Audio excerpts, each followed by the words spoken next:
All right, welcome back to the Hogtown podcast. This is it's not our first attempt at video because I did do a video interview way back when with Brian Kaplan when he released Build Baby Build, but that was kind of like Did you publish that? yeah, it was like a Zoom kind of interview, but this is our first like video. Do we have a person. YouTube channel before this episode? Where I did don't that know, go? Natasha, do we have a YouTube channel? All right. Well, welcome to our first I think official video episode. Yeah, let me actually look Because this like, up. where did that Brian Kaplan episode end I up? think it ended up on YouTube. Okay. Well, if there isn't, there will be one by the time this gets posted. And when you're watching this, it'll obviously be on YouTube. But we're testing something new for everybody listening who's not watching us on video. Yeah, there's the Technology Brothers podcast network, which is kind of blowing up in the U.S., and this is that, but for Toronto real estate. The Toronto Real Estate Rental Housing Policy Brothers podcast network. Yeah. And so you're in our office. Welcome to our office. We just decorated the wall behind us as well for this reason. Unfortunately, my Wi-Fi is slow here, but I do actually want to see if this ever made it up online, because if it did, people should check it out. Brian Kaplan, this is going way back. This professor of economics, right? Yeah, at George Mason University, kind of libertarian guy, and he wrote a great book called Build Baby Build. It was actually like a graphic novel. It's a pretty funny graphic novel. My kids keep thinking that it's a book for kids, and they don't understand any of it when I read it to them. Yeah. So we do, by the way, Natasha, we do have a YouTube channel. So there you go. One episode on it. All right. Okay. Other than that, we have a few things to talk about. I think this will be a shorter episode maybe than normal, because really what we're trying to do is dial in the format for video and make sure that it works well for when we bring on more guests, which is also what we're planning on doing. But maybe to kick it off, I think it was my Tuesday lunch at an Empire Club lunch that had Brad Bradford speaking, and to me it was, he's announced his run for mayor before publicly, but to me this was really like the mayoral campaign kickoff. And I don't know if pretty full room. I caught some of the headlines on Twitter, but I wasn't there. But it looked like a pretty yeah. I mean, these things are fun always as well, because it kind of blends big parts of our lives, which is real estate and politics. So you end up kind of like just running into a bunch of old friends, which is fun. But also, my takeaway from Brad's speech specifically is he's a pretty good off-the-cuff speaker. This was like a dialed-in speech that you could tell he wrote and rehearsed and iterated on and improved over time. To me, it was his best speech. It was also the most dialed in terms of its messaging, really locking in what the themes of his campaign were, and we could talk about those. But yeah, and just like based on how much time he went into preparing and practicing it, I could tell it was the sort of thing he was going to clip and put all over social media, which he has. So I don't know if you caught any of that stuff. Yeah, I caught a few of the clips. I mean, the other thing that jumped out to me, and I don't know if this is normal, because I can't say I've been paying attention for many cycles in municipal politics, but it does feel like he's going early and for a reason, right? Like we're talking, the election's like 11 months from now. Nobody else has really like kickstarted a full-on campaign machine, at least not publicly. The big overhang, of course, for his campaign is John Tory. Will John Tory run? Because, one-on-one, head-to-head against Chow, I think it's a very tough proposition, but there is kind of like a narrow path to victory. I think if you're splitting the anti-Chow vote two or more ways, especially if they're like real splits, and John Tory would represent a real split, I think it's kind of like game over. Chow will be mayor again. So I think that's part of it. And like that question, he gave a speech. He was then interviewed by John Moore, and that question came up. And I think the messaging he landed on, which I think is quite compelling, and I say this as someone who likes Brad, who has voted for Brad, and who will almost certainly vote for him again, but also who really liked John Tory's, especially his third term. It's a very brief third term. Brad's messaging was basically like, I'm pitching change, I'm pitching reform, I'm pitching a new way forward, and we don't get change and a new way forward if we go back to how things were. One thing I think he said that I think is fair is that a lot of the things we kind of complain about now in terms of the state of the city, and even dialing into real estate, the things that have made it impossible to build as much housing as we could, they didn't start, with Olivia Chow. These things really kind of go back, at least a decade, if not more. Even, something as specific as development charges. We complain a lot that Olivia Chow increased development charges by 40% since becoming mayor, but there were like 2 or 3, I think, major development charge hikes during John Tory's 3 terms. Well, yeah, because we always talked about like the last 12 years of development charges. Well, guess who was mayor for the first part of those 12 years, right? That's right. It was John Tory. Yeah. So, and again, I say that saying again that John Tory's third term is when we got the Housing Action Plan, which kickstarted a lot of the positive planning reform that we're still seeing bear fruit today, and I think he deserves a ton of credit for that. But I think Brad's framing is a good one. If you want to do things differently, if you want change, you probably shouldn't vote for, the 70-year-old guy who was mayor for, 9 years? Yeah. No, I think that's right. And I think the one thing that stood out to me from like the headline of his speech was it's time for Toronto to start winning again. Yeah. And I do think that's missing from our politics. It's just like you're picking from a whole bunch of like status quo, very low vision, very low enthusiasm options. It's nice to at least have some energy behind like, let's make this a city that's worth being proud of again. Totally. I think how you translate that into policy and how you translate that in your platform, but at least that rhetoric. Yeah. Is good.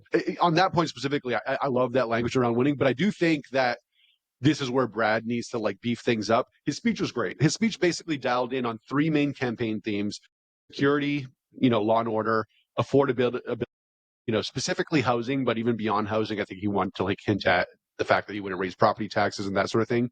And in mobility, or as he framed it, like getting around the city, it feels like you're 1 hour away from the city, even when you're within the city. I think those are the right themes. I think those are good themes, and I think it's smart of him to like not talk about everything, but to try to talk about no more than 3 things. Even 3 might be a lot, but like at least it's just 3. But then he paired it with these kind of like announcements on what he would do for each of those things, and that's where to me like those things haven't yet like reached the aspiration of winning as a city. And just as an example, on security, he talked about bringing police back into the TTC and subways, and I think that's great. He talked about his proposal to have encampments cleared within 48 hours if they're within 200 meters of schools or playgrounds. We talked about this last week. I think he could have broadened that to just say, like, I'm just an anti-encampment counselor or mayoral candidate, period. But then, like, one of the big announcements was, I will sit on the Toronto Police Service Board, which to me is like, yeah, okay. I don't think most people know what that means. I don't think most people know that there is a board and that it matters in any way. So, like, I think what he's trying to do with that one is just say that he's not. I will prioritize this, but specifically, I'm not a defund the police guy. Yeah. Because there was this whole wave around defunding the police. But there's probably a simpler message that just says, I will increase funding to the police, right? Like, I think to say this is one of my top priorities is a good way to frame it. But it does seem to be that there's like a lot of like technicalities in his policy proposals that I think to most people are meaningless. Like, most people don't understand how the city works, how City Hall works, how policies get decided on, and so he gets into like almost like the technicality of how he's going to do it versus like the theme, right? And the theme is, I find a lot of campaigns fall for this trap, and it's like the policy advisor trap, where you have like a subcommittee of policy advisors who are trying to thread the needle on the right policy that is properly costed. Yeah, water it down after you get into office. Yeah, like, who cares about that? Just say, like, we are going, and you could agree or disagree with these takes, but like the messaging should be more along the lines of, we're going to clear all encampments, period. They're not going to allow homeless people to sleep and piss on subway stations or subway trains, period. Like things like that. We're not going to allow for safe injection sites, period. It's kind of like, and even if the ultimate policy way objective is more specifically what he said, and like you get to that when you're mayor, you say, hey, here's how we're actually implementing it. We're doing a 200 meter. But right now, it's cutting through the noise. Right? It's differentiating yourself.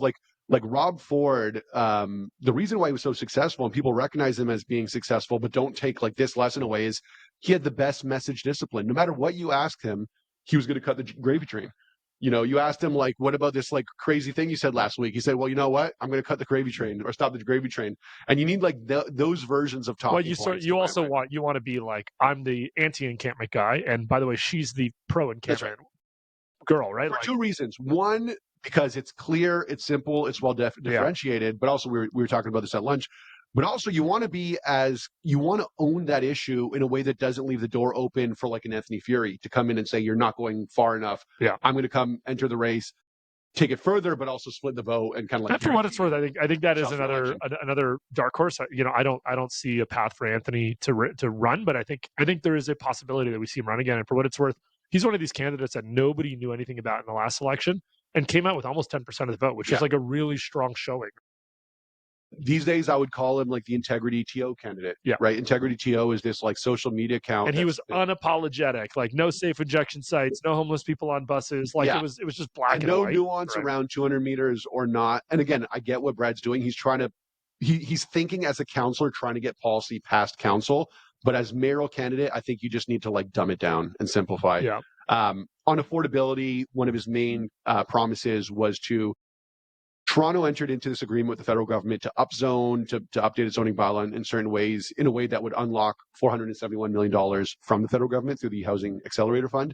Brad said he would devote that funding to reducing development charges by 25%, which again, I think is very good, very positive, but I don't know if on its own it's sufficient as like an affordability agenda.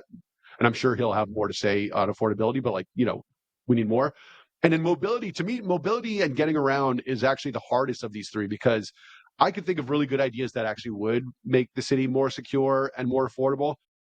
Good ideas that make it easier to get around are actually much harder to come by, especially if you think that congestion pricing is off the table, which I'm sure he does, because it's politically very difficult. Well, yeah. First on affordability on that DC thing. I mean, the one thing that stood out to me is just that it was disappointing that was the big lead idea, because that feels like an idea that we could see an incumbent mayor do very realistically, because we just saw incumbent mayors do this in Vaughan and Burlington and Mississauga. Yeah. We could absolutely see Olivia Chow say, "Oh, I'll do that, no problem." And like, so I think if you want this to be catchy and you want people to be like, oh man, he's really thinking differently, you need to go where she won't go. Yeah. And I think she might go to a 25% DC reduction in the next year. I don't think that's an unrealistic outcome, right? So, and again, it's tough because politics is also tough. Like, Brad is right of center. He's a pro housing guy. He's a smart, thoughtful ex-urban planner. He understands development. So he's not going to be the guy to do the Mandani, like, I'm going to freeze the rent, which politically, certainly worked for Mandani. So it's tougher in that sense, but I totally agree. If you say something like, we're going to reduce DCs by 25%, which I'm very much for, the risk is, I would say with like greater than 50% probability, she will steal that plan. She's probably already thinking about that. All the momentum you build up on how good of an idea it is will accrue to her when she actually does it. Yeah. So like something that I would say, which I don't think she will do because she's not strong enough as a like organizational manager, is some like really ambitious timeline on like, permits, issued or something like that. Right now we rank, I think it's like 59 out of 60 OECD countries, don't quote me in terms of permit issuance. Yeah. In terms of like time from like initial application to permits issued. And he could say like, we're going to be the best in the world. We're going to be like Singapore level service quality and timelines for permits. Yeah. And I don't think she will do that, because everything that we've seen so far within the planning department and development review has been directionally good, but like very incremental. It's not going to get us to like Singapore. No, it's not. We're tweaking our way from like 54th on the list to 53rd on the list. We're not jumping to 5th. That's right. And I think with that he could have paired it with a development charge, reform. But on its own, it feels like it doesn't close the loop on this affordability question sufficiently. Yeah, the other thing on affordability, which again I think it's tricky for him, but nevertheless, like, there's three things you could talk about. You could talk about taxation, which he has. And the good thing about taxation is there's not a large constituency like really committed to high development charges. Like, most people don't really understand that. You could talk about fast timelines. And I think that's relatively easy, because no matter where you stand on, multiplexes going up in your neighborhood, faster permits just seem smarter than slower permits. But the third one, of course, is like upzoning and land use liberalization. And that is the sort of thing that we actually need, that I think he could deliver as mayor.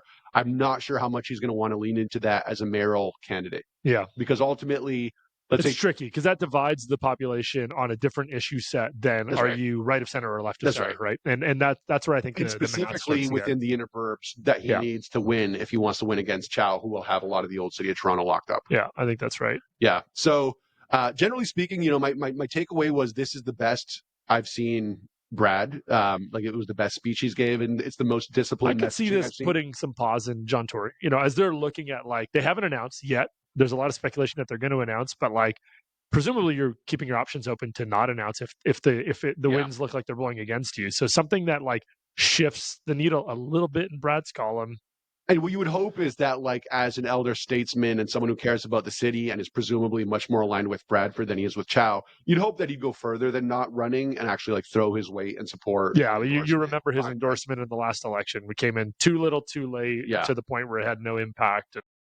Frankly, was maybe the reason that Olivia Chow won the election, is that John Tory kept his mouth shut for a month. I think if he endorsed Bylaw pre-early voting, I think almost certainly she would have won. So that was Tuesday. That was interesting to see. Apparently, actually today, Anna Bylaw, speaking of which, is giving just an hour ago, gave another speech at the Empire Club on heading up the Build Canada Homes, the new CMHC, or not CMHC, but the new federal government agency, parallel, I guess, to CMHC. I don't know. I have a couple friends there that says she sounds very abundance pilled, but we still kind of take it back to everything we've been seeing from Build Canada Homes itself. And maybe that's something we could talk about next. It was this investment framework. I don't know if you saw it that was released. Yeah, I looked at it briefly. So basically, Build Canada Homes is still trying to figure out what it wants to be. I think we've talked about them quite a bit on this podcast already as like one of the main three housing policy planks that Carney ran on, the idea of spinning up a government builder to build more affordable or below market rate housing. They've put out this framework, investment policy framework, to guide people who might want to partner with them on projects. And let me read a little bit from it and kind of get your reaction to it. So the investment policy framework itself outlines how Build Canada Homes selects, prioritizes, and supports affordable housing projects.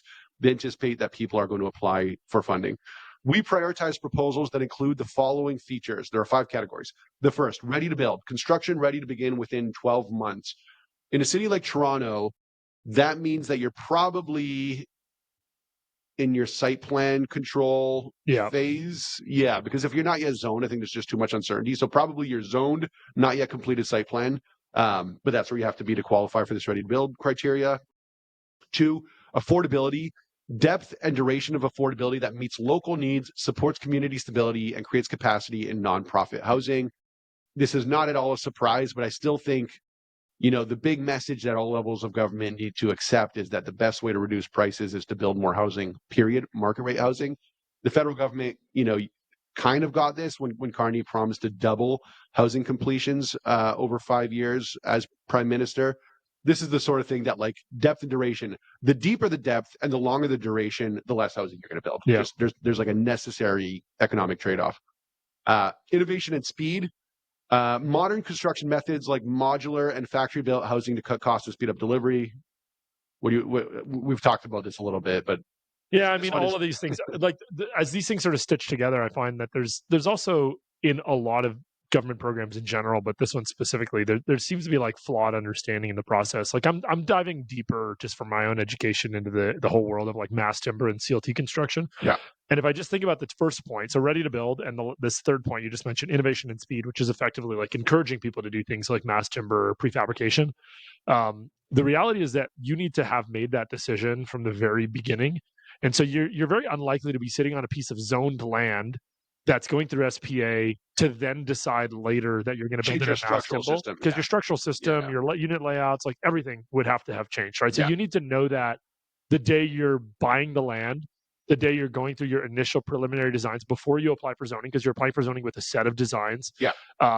So this idea that there are all these zoned sites that can then sort of just be repurposed to mass timber, I think is also just, as I understand it, not the way this works. You effectively have to redesign buildings to fit within these parameters, right? These are modules in many cases and/or panelized systems that have constraints, meaning like units have to be a certain width and depth. Yeah. The modules are a certain size. If your units don't fit that, then all of a sudden you just don't fit into these quote unquote innovative building methodologies, right, or technologies. So already I could see there being an issue where they're out looking for zoned land that's ready to be thrown into this box or this bucket, and I'm just not sure that there's going to be a lot of pieces of property that don't also have to just go through a full redesign process in order to be able to build this way. Also, kind of implicit in this point is the idea that whichever policy nerds at Build Canada Homes wrote these criteria knows more about what it takes to cut costs and speed up delivery. Yeah, that last line, to cut costs and speed up delivery. Like, who do you think knows more about cutting costs and speeding up delivery? Construction managers and developers that are ultimately gauged on an IRR basis, a time-based kind of returns metric, or like, the nerd who wrote this. So I find that very kind of like what if I could cut costs and speed up delivery with old school non-technologically advanced construction methodologies? That's right. But I could do it faster and cheaper than you can. Which, but that doesn't qualify, right? Is actually the case, which is why people build the way they build. Yeah, exactly. There's this idea, like I talk to a lot of policy people who are not like from the housing sector, but who talk about housing policy. And I ask them, like, what market failure are you trying to solve for? Like, if this cut costs and speeds up delivery, why don't you think it's happening yet? And the only way they could plug their mental model is by saying like, oh, well, these are old guys who are resistant to change. Yeah. And if that assumption is load bearing for like the rest of your worldview, it's not a very secure. Yeah, worldview. the reason we are not building modular homes is not because it's a bunch of old guys who run development businesses. It's because there are things that limit us from doing that. Right. In We spent a lot planning of time policy. looking at, like, we would love nothing more than to cut costs and speed up delivery. Strong partnership. This is the fourth criteria. Collaborative projects that successfully leverage capital and bundle submissions for regional impact. I got to read this one again. What does that mean? Collaborative projects. I think they're hinting at the idea that a lot of these programs are designed to preference nonprofit partnerships, indigenous community partnerships. But even the regional impact, to me, what this is saying is like, this program is not just to deliver housing, it's to satisfy our political objectives, like what we want politically. Well, and we're seeing this, like, who were we chatting about this recently? Like the numbers right now we went to an event, a Foremost Financial hosted a great event a couple of weeks ago that we were at. And the numbers right now on rental construction in Canada are huge, by historic standards, and coming up on just like absolute numbers. Like it used to be huge as it related to just like rental, but now it's getting to a number where it's big even compared to condo. What you're seeing though is that a lot of this rental is being built in the wrong places. It's being built because the financing is so cheap and the land is so cheap that people are building like huge numbers of units in like Barrie, Ontario, and like Red Deer, Alberta, the outskirts of like Edmonton, places where nobody wants to live, nobody has wanted to live. That the financing is cheap on its own, but the way, as an example, MLI Select, which is the loan insurance program that everybody's using for their term loans, it requires affordability for like the maximum amortization period. And that affordability number, like the delta between the number they require and market rents, the smaller that delta, the less of an impact it has, a negative impact on your pro forma. And it has basically no negative impact in like the suburbs of Edmonton. Yeah. So everyone's getting full points, full amortization in Edmonton. And here sitting in Toronto, I don't know if you get these, I get Instagram ads of people selling apartment buildings with MLI Select financing in the suburbs of Edmonton. And so like that to me is already misguided. And you see this is not unique to Build Canada Homes. I remember in my prior life going through like government financing programs for like tech and innovation and like, research and development, and layered into every one of these programs, the SHRED program, the IRAP program, all these sort of like government grant and tax credit programs, is this idea of like regional fairness, where like the money needs to be like equally dispersed across the country, which completely ignores the economic reality that there are like economic centers of activity. That's not how markets work. And surrounding those economic centers of activity is a bigger and higher demand for housing, right? So, putting an equal amount of money in every province ignores the fact that we need more housing in Toronto, we need more housing in Vancouver, we need more housing in Calgary and Montreal. We don't need more housing in Barrie and Timmins and Churchill, Manitoba. But that's what these programs are going to end up gearing towards, right? In maybe competitive ridings out there. Absolutely, they want money to go to sprinkled around. ribbon cutting ceremonies. So again, like as much as my buddy who's at the Anna Bailao lunch today said that she sounds very abundance built. This is like, as we've talked about on the podcast, classic everything bagel liberalism. Yeah, of course. And then the last one, which is on the same theme, made in Canada, Canadian materials to strengthen supply chains and support local manufacturing. So again, this idea of kind of just like muddling mandates. And you'll notice that like in all of these things, this is for investment applications. As an investor, if you were like a private market investor, like the two big categories you'd be interested in are the revenue potential. Since this is about affordable housing, maybe that's not as relevant, and the cost to build. And nothing like they hint at the cost to build under innovation and speed, but the cost to build is actually not a consideration in any of this. In fact, the two things that affect costs affect them in a way that makes these buildings more expensive. They are very undoubtedly going to be financing the most expensive projects in the country. So this is an investment policy framework that doesn't really care if you're building these things cost effectively or not. Yeah, actually, it's worse than that. They want to make sure through these criteria that you're building them not cost effectively. That's right. Not ideal.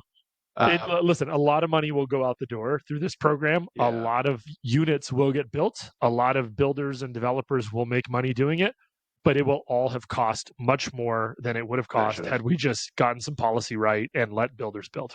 Yeah. So I don't know. Maybe we park that there. This is like, repetitive with points we made before, but now they did release this. Yeah, there's more clarity and guidelines. So there's a little bit more clarity, which kind of like, to me at least, reinforces what were my concerns, unfortunately. Another thing that came out, I think it was yesterday, the CMHC has this chief economist. I forget his name. Maybe I can find it. But he basically they ran this study on productivity in construction. So they've noted that construction has become a less productive sector over time. They have some data here that, as an example, between the year 2000 and 2008, the productivity growth in construction reduced by 0.7%. 2008 to 2019, it increased by 1.5%, which over 11 years is basically nothing. And then again, from 2019 to 2024, it reduced by 3.8%. So, you'd hope to see productivity growth if we need to build more housing for more people. We're going in the wrong direction. This report was intended to study it and put out some recommendations on how to reverse it. And if people want to check it out, you could just search CMHC Framework for Change, Productivity in Housing Construction. But for our discussion, I'll just highlight the bullet points that they flagged as being necessary for promoting productivity growth. Okay, so there are 1, 2, 3, 4, 5, 6, 7, 8. Maybe I'll read them all, and then we could just jump on whichever one we want. So from the top, to promote productivity growth, governments can implement framework policies to encourage business investment, innovation, and experimentation. Key elements of an effective policy framework include, so again, this is from the lens of things that government should do rather than private actors. First, encouraging long-term investment in innovation and better equipment. 2, co-investing to share risks of research and development. 3, reviewing regulations to reform those that lower productivity. 4, developing and training workers with appropriate skills. 5, sharing best practices and information on effective work processes. 6, broadening data standards to enable better cooperation, coordination, and planning. 7, building incentives into programs to experiment and innovate. And 9, improving transparency and predictability on housing needed. Anything jump out to you out of these 9 points? Not specific. I mean, like there's one, the overall study, I think, there's a topic that we've hinted at in prior episodes that I think gets overlooked a lot of times because it's it's baked in and nobody wants to question the assumption. This is based on a labor productivity metric, which effectively is measured as labor hours in and economic output delivered on those labor hours, right? What's not factored into that equation is the cost of those labor hours. One thing that never gets discussed because it's a political hot topic that nobody wants to touch is, we often talk about how much taxes and charges and fees are layered into the cost of building homes. We never really talk about the rising cost of labor and why that is, and what the role of trade unions are and construction unions in this space are. Because as the market was sort of booming over the last 20 years, everybody wanted their piece, right? Governments wanted their piece. They grabbed more development charges. Construction companies wanted their piece. They just kept jacking up their cost, and unions wanted their piece. So they just kept jacking up their membership fees, and their bottom line, like hourly rates for their workers. And kind of ensuring that like very little non-union work. Yeah, to the point now where like you look at most pro formas for, high rise, let's say the most hard hit part of the market.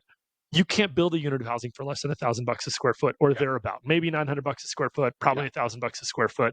And so if the market's not selling units, not just hard cost, all it, cost of land, labor, everything, et cetera. And so if the value of those homes, which we're seeing right now, is you get condos reselling for like $800 a square foot, but it costs you $1,000 to build them. And you can take away the taxes, you can sort of tweak on the margins as it relates to like material costs on construction, but there's a big chunky item called labor.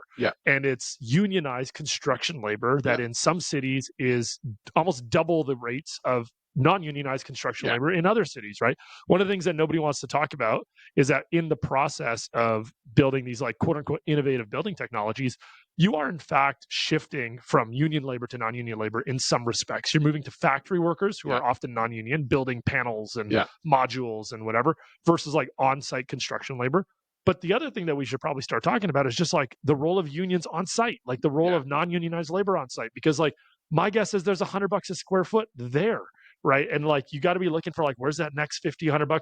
Because until you can get the cost of building down below the value that people perceive in the market, you're just not going to build anything. So all of this stuff is, I think there's room to criticize, but it misses this like massive point that to me, actually, like there's not a single point here that I would disagree with, unlike what we just read through Build Canada Homes. I think these are all right. Like, my concerns are, one, you're right that that they missed a major piece, which is kind of like the organized labor role in inflating labor costs. And it's actually just on that point, it's more than inflating labor costs. Like, it's not just that like these membership fees get layered on and it increases labor costs, but it's also rules that are implemented through organized labor lobbying. We talked on a prior episode to Stephen Smith about elevators, and I'm going to forget the specific example, but it was something along the lines of, because there's an elevator installation and repair union, only so much is allowed to be done in a factory.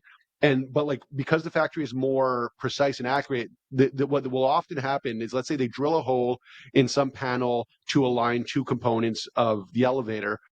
In the union agreement, when that panel comes on site, someone on site re-drills the exact same hole.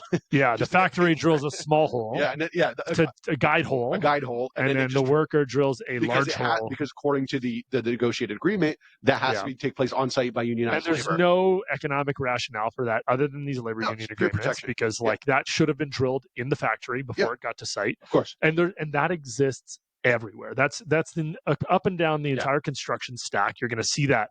And like, there's a role for organized labor in different markets. There are some unions that are better. There are some unions that are worse. But we're seeing in some cases like 40-50% labor cost differential between different markets. And it's worth saying that like this doesn't ultimately lead to, certainly not in this market, to these workers just living way better lives, because that would be like a defensible policy position. What it does is it kills the market so that they don't have any work at all. Oh, you're getting huge layoffs these days. The best thing you could do for labor costs, this is across the economy, is increase productivity and ensure that there's a lot of demand for the thing that you are, the labor that you're selling. And that's like, it needs to remain a healthy market. And you have to think a little bit more system-wide and long-term than a lot of people do when they think about like, but I want to be paid for my drill hole. But ultimately, that's how wages increase. Well, a very simple example of this is Stubby's, the precast concrete manufacturer that we're working with on one of our projects, is hiring and growing its workforce right now. That's right. Your average port and place concrete trade is out of business and laying people off. That's right. That's right. And like those are perfect comparisons, right? Yeah. And so that exists in every major trade in construction, and it represents like a massive cost line that nobody wants to talk about. Yeah. The other thing I'll say, and this does touch on the Build Canada Homes thing, is my concern with a list like this, which is 9 bullets, is that one of the bullets, the third one, reviewing regulations to reform those regulations that lower productivity, that's like 90% of the ball game.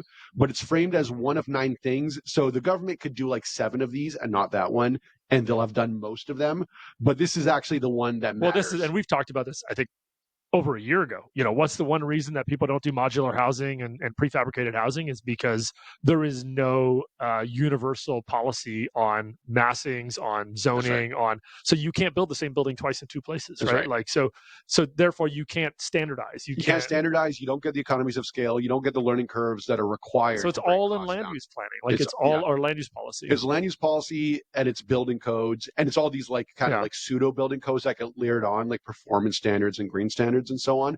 So this bullet, which, to their credit, CMHC highlighted, reviewing regulations to reform those that lower productivity, that like, if you only did that one, you would do 90% of what you're supposed to do. If you did, and the market would start to do everything else. The market would start investing in new technologies. The market would start doing more research and development. The market, as Stubby's has, right?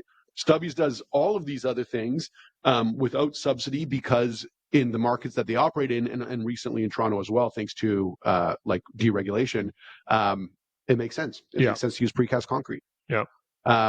Anyway, so I thought this was interesting. I think it's a great topic of conversation. I just read this book, The Origins of Efficiency by Brian Potter, which has a whole chapter on why this sort of thinking, despite like the high level promise of we should build houses like we build cars, it's actually like a 150-year-old discussion that has not led to the benefits that like all these people think that it will lead to. One example he points out is that like Sweden is at the end state of all these initiatives. They actually build most of their housing in prefabricated and modular components, and it costs twice as much to build a typical house in Sweden as it does in the US. So like even at the end of that road, like it's like, and this is the IKEA prize, and they're actually doing it well. Yeah. And but the prize isn't like necessarily there. So often this feels just kind of like, again, like policy people having some disconnect with construction people and thinking for some reason the construction people are dumb and they're smart, and really advancing this agenda when the incentive to build for cheaper and faster already exists. It's not a market failure that needs to be plugged. Yeah. There are just things in the way of that. Okay, so that was BCH, that was CMHC. This other study that came up. This was a big discussion on Twitter. So we talk a lot about, of course, this idea that like land use rules are often restrictive because there's a political incentive to restrict buildings because a lot of people are against building. This is like the NIMBY problem. Anyway, this new paper was released that flagged that there's an underappreciated reason why voters oppose density housing, especially in less dense neighborhoods, and it's that they think it looks ugly and want to prevent that, even if in other neighborhoods. Even in neighborhoods other than their own. So it's like NIMBY, not just for their own backyards, but if they think it's ugly, two backyards away or two neighborhoods away, they might still oppose it. So let me read the abstract and get your takeaway from this. So it's called How Sociotropic, this is an academic paper, so it sounds very academic. How Sociotropic Aesthetic Judgment Drives Opposition to Housing Development. This was just published on Tuesday this week. Abstract. Voter opposition to new housing development contributes to America's housing shortage. Prevailing explanation for voter opposition emphasizes homeowner self-interest and NIMBY concerns with new housing's local negative externalities. We argue that sociotropic aesthetic judgments also powerfully shape housing policy preferences, helping explain significant patterns of opposition to housing development. We support this argument with a variety of novel, descriptive, and experimental findings. Motivating our analysis, we first show that homeowners in already dense areas are highly supportive of new apartments in their neighborhoods, indeed more so than in neighborhoods of single-family homes, a pattern prevailing theories cannot easily explain. We then show that measures of aesthetic taste strongly predict support for dense housing development, as do experimental manipulations which vary the aesthetic quality of new housing, even for housing located far away from the respondent's neighborhood. Other explanations offer more limited explanatory power. Finally, we show how crafting housing policies to be sensitive to voters' aesthetic judgments could help address America's housing shortage. Yeah, I mean, I think there's a lot to that. And one thing that jumps to mind to me is that I've always found that like NIMBYism is very relative, right? The moment you apply for a 40-story building, all of a sudden the local NIMBYs are saying, can you please build 15 stories? 40 is too much. But if you had applied for a 15-story building, they're going to say, my goodness, why is this bigger than 6 stories, right? There's sort of like a relative aspect to this that I think is often underappreciated. And like one like very real world example that we just recently went through is our approval at our project at 796 Glencairn, a 4-story walk-up, I think quite simple but like tastefully designed building in a neighborhood of a bunch of like 1950s post-war bungalows, and people in that neighborhood know that the prevailing direction of planning is heading towards high rise, right? So there's high rises going up, at least going into the pipeline for approvals everywhere. There's a 30-story tower across the street. There's Osmington Jarofsky's got 39, 36 stories, et cetera, et cetera. There's about 12 of these towers. We come in with a 4-story application, relatively high unit count for a neighborhood in a normal context, right? We're going to be going in for more than 10 units and no opposition. Not a single neighbor came to oppose us. If you took that exact same application and you moved it 3 blocks away, we would have had tons of neighborhood opposition. Right? The comparable is 656 in Net, which we've built, which is also 4 stories, also walk-up apartment, had a pretty organized like anti or oppositional contingent at Committee of Adjustments. And frankly, now it's the nicest objectively the nicest building in that 5-block radius, right? So so I think there's something to this, and I do think that it's often what policy people don't realize is that policy gets in the way of nice buildings. Policy gets in the way of nice design. There are things that simplicity in massings leads to just like better aesthetic designs, right?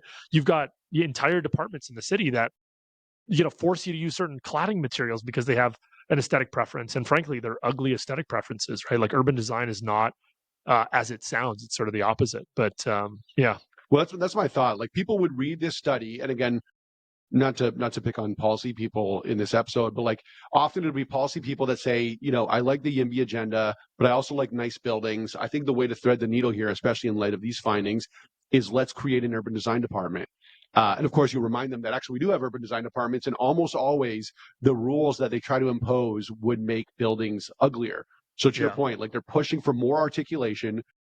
They're pushing for more changes in materials when through like survey data, including surveys run by these researchers for this study, the kind of buildings that people prefer have less articulation, fewer step backs, and fewer materials. So you can imagine, let alone the cost impact of that, right? At the limit, like a nice old school, New York City brick box with big windows. That's kind of like great. And those are all like things that certainly Toronto's urban design department pushes against. Like high end masonry detail. Yeah. People ask, hey, why don't we build buildings like that anymore? It's like we've just made it prohibitively expensive to build the most basic building. Yeah. The people that would love nothing more than to have beautiful buildings is the people building them. That's right. And if they're not building the most beautiful buildings, you have to ask yourself, okay, what is the policy reason that they're not? Because there's a policy reason that they're not building it. There's a cost reason that they're not building it. We've stripped away all of the ability for them to actually make those decisions. There's also a taste reason. And like, I think about this a lot because even I find myself, whenever I see new building that's really ugly, thinking like, good, we need more housing, but also like, why does it have to be what so a wasted ugly? Opportunity, yeah. And, my best explanation for this is as the process for building housing has become more regulated, in Toronto, it's very typical to spend like 2 to 3 years before construction and then like 2 years in construction, like more time pre-construction than construction.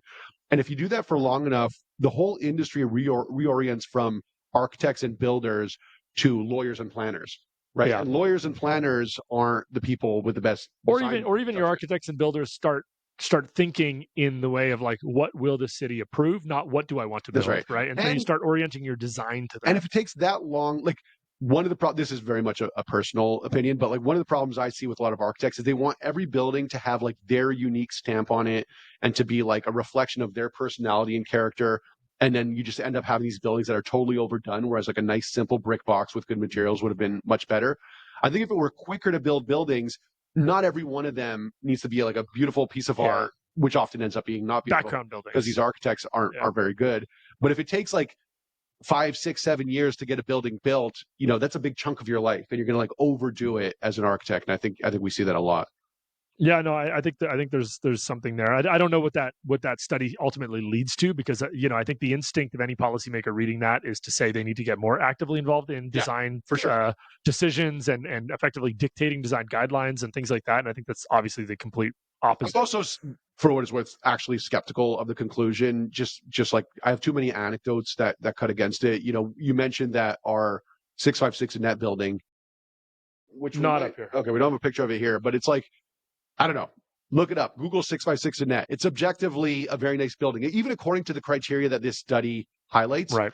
And we had, I think, 6 or 7 people show up to committee to oppose it. But this might be like, less of an absolute and more like, if we went back on the same block with another application and had that one to point to as a precedent, I think you'd see a very different reaction, because all of a sudden, like maybe people in Toronto have just been so geared up to just assume it's going to be ugly, it's going to be overwhelming, but if you can show them examples, because that's been effectively like most of Toronto has been like high rise and ugly mid rise, right? A lot of ugly mid rise and ugly high rise and a lot of ugly high rise. And so people see development coming and they're like, they're just bringing this ugliness into my neighborhood. I live in a nice, quaint neighborhood.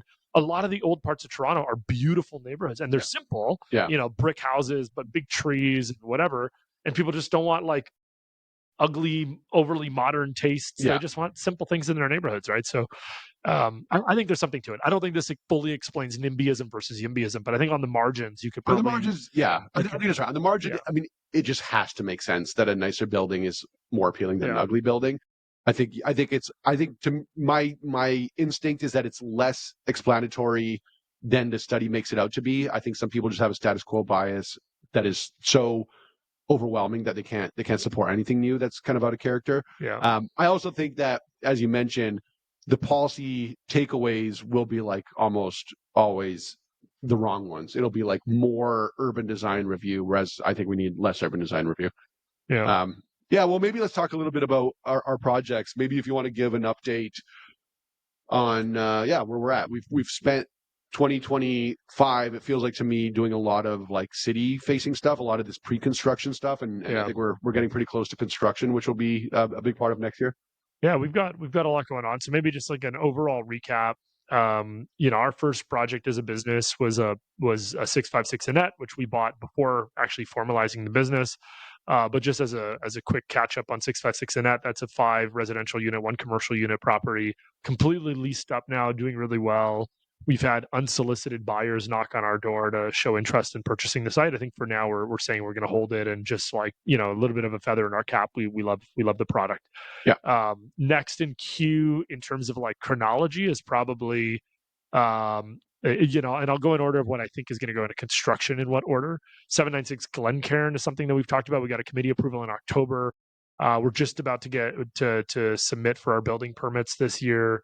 4-story walk-up apartment building right beside the Glencairn subway station. Probably in construction early Q1 2026. So like we're coming up, and that's going to keep us busy. And people might remember that we actually, for this project, we brought on a project manager onto our team, Louis, a couple of months ago to start preparing us for what I think is going to be a busy year of construction in 2026. Yeah. And so that one, just for we're right now in both the building permit application process and the CMHC MLI Select COI application process at the same time. For construction financing. Yeah, construction financing. You sort of have to like sequence these things so that when you're ready, when you get your permits issued, your financing is ready to go and you can start construction. We actually just took the trees down on that property last week, so now the property is very much like prime and ready to go. And then around the corner from that, probably next one will be in the Junction. We're building a project at 2611 Dundas, a property we just recently closed on. Is an old, I think, Polish Baptist church. Polish Baptist church, but vacant for it seems like at least 10 years. And that we are actually renovating, so maintaining the sort of brick box that is the building, and adding 2 floors and turning it into a 6-plex. Nice big units, 2 bedrooms, 3-bedroom units. That one should be pretty quick because a lot of the structure is already built and we're just sort of adding to it. And that, I think, also a Q1 start down the street from our office. So excited about that one. And not to make this too much of a long list, but we've got another one at Glencairn. This is 215 to 219 Glen Park Avenue, which is a block away from the Glencairn subway station. This one's interesting. We're taking what is 3 lots today, severing it into 4 lots, and taking advantage of some policy changes that I think have turned out to be really favorable for us on this project. We're now allowed to build semi-detached multiplexes, which we're doing 2 of. So we're taking these 4 lots and building 2 sets of semi-detached multiplexes and garden suites. So we're sort of benefiting from all of these recent policy changes in the EHOG One quick thing on that, also worth noting, we're closing on the 3rd of the 3 properties today. Yeah. I learned this recently. It's not going to affect us because we need variances anyway. The city permits semi-detached 4plexes. When the city updated the multiplex permissions to 6 units, it didn't update the semi-detached multiplexes to 6 units. So you could do semi-detached 4plexes, but you could only do detached 6plexes for some reason until that gets fixed.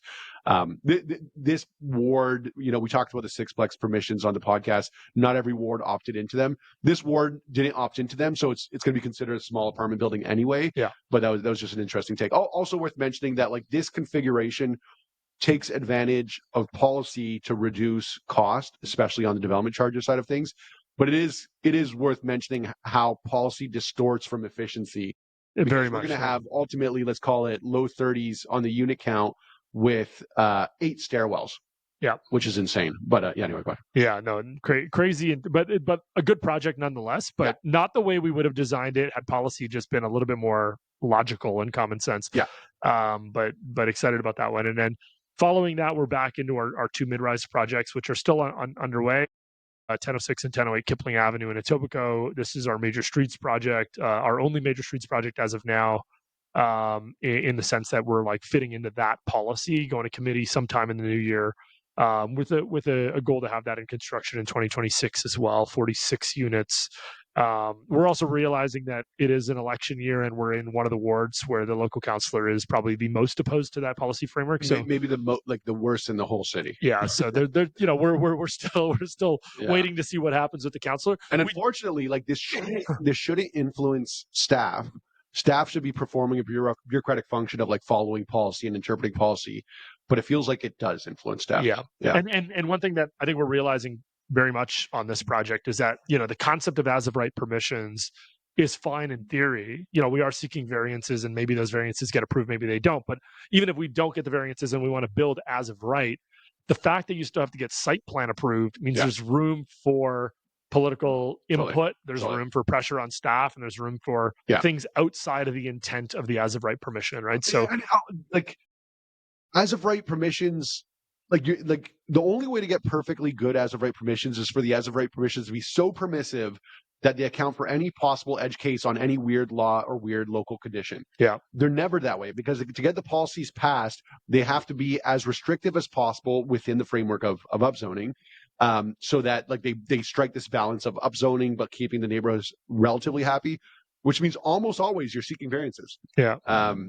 Having just like on one point, like having the maximum height for a 6-story building be 19 meters, but then having city staff wanting a 4.5 meter ground floor for future or current commercial use, and then us wanting 3 meters per additional floor because that's what gets you ceiling. Just if you add that up, you're at 19.5. And the as of right permission is 19. Never mind any kind of like wonky plumbing runs that might account for like additional height if you have some other limitations on your layouts. But again, I've used this example before. Other cities in the U.S. that upzone to 6 stories upzone to 75 feet typically, which is 23 meters. Anyway, there's like, and you could go down the list on like setbacks and other things. Did I see something? Maybe I'm misremembering, but did I see something in the most recent provincial bill around minor variances being passed on to the bureaucracy versus committee? Well, so one thing that came in provincial policy that I've already been hearing how the city might react to it is the province wants for like a small number of potential minor variances. I think setbacks and heights were two that were explicitly called out. If you're within 10% of the as of right permission, the variance is automatically approved. Right. So like 19 meters, you could go to 20.9 automatically. What I'm hearing from the city is they're going to reduce the as of right. They're reducing the as of right permissions by 10%. Good Lord. Which is like, anyway. But then, yeah, there's this other idea of delegated authority. I don't think this has been passed yet, but delegated authority to staff, where if staff are okay, because often what happens today is if you are seeking certain minor variances, if staff are okay with them, they could submit a letter of support to committee, but committee still ultimately has to vote. Delegated authority would allow staff to approve the variances without going to But then you have to define what is a minor variance versus a non-minor variance. Because already there's it's not a clear definition, but there is an idea that if your minor variance is major, then it's not appropriate as a minor variance to go to committee. Yeah, it makes you go to zoning bylaw. So you're sort of creating like 3 tiers here: minor, and not minor. Without accounting for how staff will react to these things. So again, like if I'm the provincial government, I'm not saying 10% automatic variance approved on height. I am saying if you're doing 6-story buildings in the city of Toronto, that means 23 meters. And like force the definition of height on municipalities. Yeah, because it does seem like every time the province does something with good intentions, the city finds a way to water it down by just having. If they limit angular planes on garden suites and laneway suites, the city will bring them back and call them sloped roofs. Yeah, and it's the exact same thing. Yeah. So, anyways, that's 1006, 1008 Kipling moving forward and dealing with all the frustrations that you might imagine. And I think one of the unique things that we're learning on this one is that because it's an as of right permission, we're allowed to go in parallel through the committee process and the site plan approval process. But by doing that, you're taking some calculated risk because you're effectively having to submit a set of designs for site plan approval that haven't yet been approved at the committee, right? So, and versus like typically in a zoning bylaw application, you're sequencing, you get your zoning bylaw, and then you go to site plan, and you sort of know that the design's been approved, right? I think one thing the last year has taught us is we just need to put more time in our pro formas for entitlement. You just can't account for this bullshit. It's like and you want to move as quickly as possible because ultimately in many cases you're judged on an IRR metric and like adding 1 year significantly dilutes your IRR. But what we're finding is that like even the simplest things are being made difficult by staff, even again within this kind of like general idea that they're trying to reduce and like say that they have reduced entitlement timelines. And I think they still have at the margin, but not nearly enough. And I think our big takeaway across a few of these projects is like, unfortunately, if we think that it could take 18 months from land acquisition to permits, we might have to beef that up because like even 18 months, which globally is a very long time, it's probably still too aggressive for Toronto. Yeah, wild, unfortunate. And then our last project, which we've talked a lot about, but did hit a milestone recently, is 1423 Dufferin, which is our mid-rise 60-unit application on Dufferin, just north of Geary Avenue, and now our zoning bylaw application's been deemed complete, and so we're off to the races on zoning for that one. If anybody listens, because people are more likely to listen if they're in favor of development than against development, but we do have a community consultation meeting scheduled for December 4th for our 1423 Dufferin project. So if you Google that in the city's application information center, you could get a link to dial in if you want to say some nice things or send us a note. I do expect some neighborhood opposition there. We had an event a month or so ago where we were hanging out in the laneway behind our site, talking to a bunch of prospective investors about this site, and a bunch of neighbors were poking their heads out, looking at what we were showing. Yeah. And I don't think that the reactions were default happy, but this is and worth noting again in light of this study we just talked about. This is a very good looking building. It's a nice building, and it's replacing a derelict, uninhabitable, vacant house that's half demolished on site that a homeless person killed themselves in 2 years ago. Yeah, so a major aesthetic improvement, but I'm sure we will get some. Yeah. So, anyways, lots going on. 2026 is bound to be exciting and jam packed with construction. Could be as many as 4 projects going into construction in 2026, and maybe 5, depending on how timelines shake out. We'll have a lot more to talk about on that topic next year. Okay, maybe we'll leave it there. I think the next episode we do is with a guest. Yeah, we might have to look at scheduling. Just you're traveling, but we're intending to. We are doing an episode with Dan DeBow, who founded Build Canada, which we're excited about. Not to be confused with Build Canada Homes. Yeah, the OG Build Canada. The smarter one. The smarter Build Canada, and former Shopify executive, and just all around brilliant guy. We're just locking in a date, but we'll have him on probably the next episode. Yeah. Okay. Well, we'll dial in then. And if you haven't, obviously for people on YouTube, we have 0 subscribers at this point. So subscribe, share on whatever platform you're watching this on. Peace out.